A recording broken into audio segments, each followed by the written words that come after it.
Matot na pananguso ito. Itong sa isang taong mahulog sa kumuloy. Nanong siya'y nanugang mga galaw para makaahon. Nanong siya nababaon.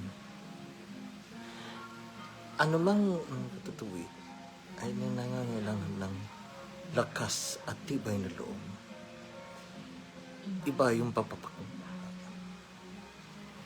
determinasyon na may tama ang lahat.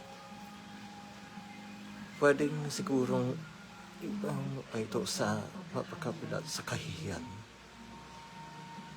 Ngunit ang kapalit nito ay unti-unting paghuhugas ng kasalanan.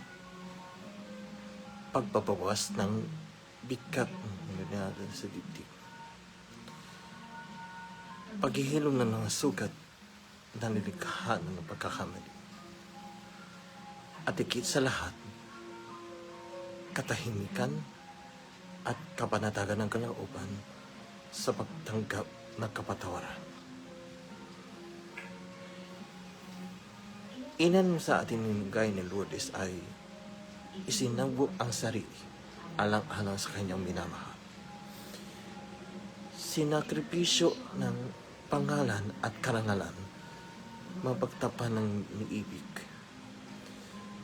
Ngunit dahil sa dulo, isang katarunan.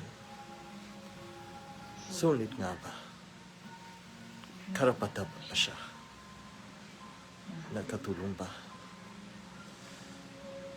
Paano minsan sadyang kailangan tayong maumpog para tayong matauhan? Mahagupit para tayong matuto. Mapasok para tayong magising. At hanggang yung tinanan natin, hindi pa huli ang lahat. Pagkatapos sisisi ang patutuwid. Ang kasunod nito ay ang pagtanggap ng kapatawaran at itong pagkakataon ng makapagsimulang muli. Ngunit kaysa pahibang ito ay pira-pirason ng buhay, gulang-gulat ng buhay. Ngunit isang papagpalang kamay na tutulong at tutulong upang ito ay mulit-muling mabuo.